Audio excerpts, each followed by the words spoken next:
Outer authority. So we just went through all of the inner authorities and the rare authorities, or no inner authority, and the lunar authority reflectors.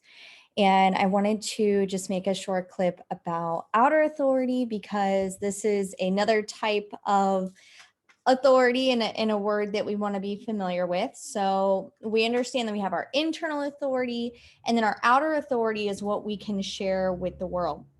So we've been talking a lot about how the mind is not meant to make decisions, and it does still have a very important role in our lives, and we want to use it in the best way possible. So one of the ways that we do that is through what we call outer authority. And when each of us are operating correctly and clearly, and we're in our truth frequency, we're able to provide a very clear outer authority to others without distortion. It's basically what we're processing for consciousness, right? So each one of us are vessels or vehicles that are processing that neutrino ocean, right? We live in this ocean of these neutrinos, which are really tiny, tiny particles that travel just under the speed of light. They come from stars and our sun. We actually produce them as well. And they carry a little bit of mass.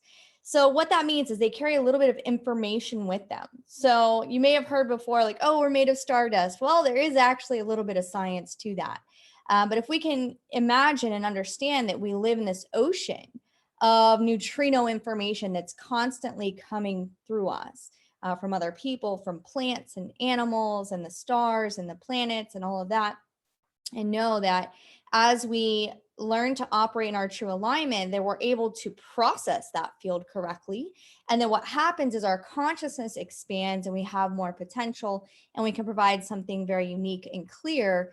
And that's like our purpose, right? So your purpose is to discover what that is in the process. So when we talk about outer authority, this is where we can give guidance or information to other people, and we can really use our mind to do that.